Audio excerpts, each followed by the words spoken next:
The manager eventually found out that I had accepted the tenants without her tenant portal.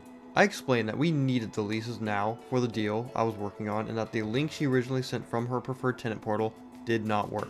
She complained, but it didn't matter to me. I was in a time crunch and would lose the deal if I didn't get it. To take control of the property, I also had to send a form that would officially put my name back under my control. I knew that per the management agreement, this would cost me around $600 since it had been less than a year. I decided that this was an acceptable loss. I decided not to fire her from the duplex I was letting her manage. I hope that this would have at least helped keep the business relationship intact. As the months went on, I began to have serious issues with communication from the property manager.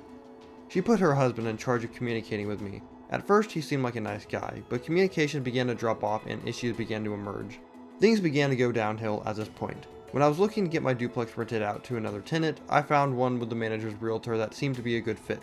All the tenant requested was a better washer, dryer, and a reglazed tub. After a few days, the manager's husband called me to say there was another application.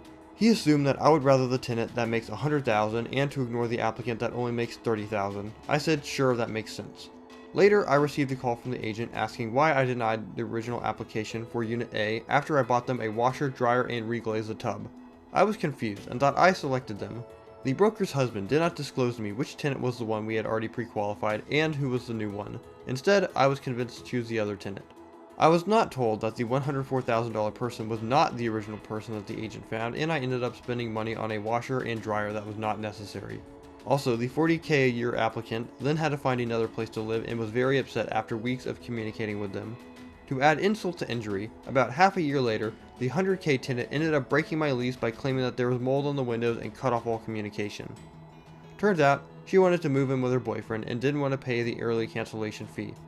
The only upside was that I kept her security deposit. It also turned out that the mold was just mildew and easily came off with cleaner. This was just the first headache.